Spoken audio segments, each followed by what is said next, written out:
And many a times, two different labels are given for the same activity of the same individual. For example, more than 60 years back,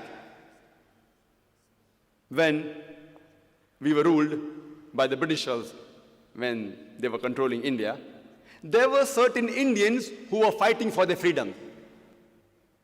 These group of Indians, by the British government, they were labeled as terrorists.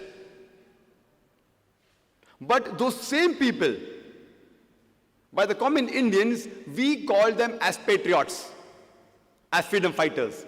Same individual, same activity, two different labels. One group is calling them a terrorist, the other group is calling them freedom fighters, patriots. Same individual, same activity, two different labels. Therefore, before you give a label, you have to try and find out what is the reason that the person is giving the label. If you agree with the British government that Britain had a right to rule over India, you would call all these people as terrorists.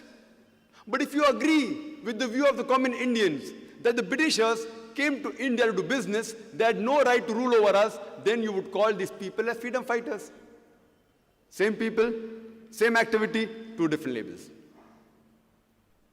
And I'd like to give you one more example of Nelson Mandela, who was the ex-president of the new free South Africa. And we know that by the previous government, the white apartheid government, they called Nelson Mandela earlier as a terrorist. And they imprisoned him in Robben Islands for more than 25 years. But the same person, by the indigenous South Africans, they called him as a hero. Same person, same activity, two different labels. If you agree with the previous white apartheid government of South Africa that the color of the skin makes you superior, if your skin's color is white, it makes you superior, then we all have to agree that one of the greatest terrorists on earth was Nelson Mandela. But if you agree with the view of the South Africans, the original inhabitants of South Africa, that the color of the skin does not make you superior, or same as is mentioned in the Quran, in Surah Hujurat, chapter 49, verse number 13, it says, Ya ayyuhan nasu inna khalaqnakum min zakrin wa unsa wa ja'alnakum shu'uban wa qaba'ila lita'arafu. Inna akramakum indallahi atqakum. Inna Allah alimun kabir. O humankind, we have created you from a single pair of male and female, and have divided you into nations and tribes, so that you shall recognize each other, not that you shall despise each other. And the most honored in the sight of Almighty God is the person who has taqwa. The criteria for judgment in the sight of Almighty God is not color of the skin, it's not sex, it's not wealth, but it is taqwa, it is righteousness, it is piety, it is God consciousness.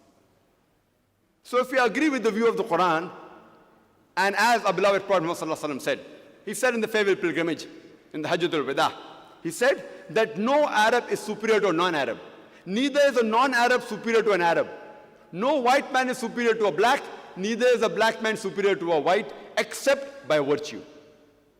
So if you agree with the view of the Quran and the saying of the beloved Prophet Muhammad, you would not call Nelson Mandela a terrorist, but you would call a person who's fighting for his rights.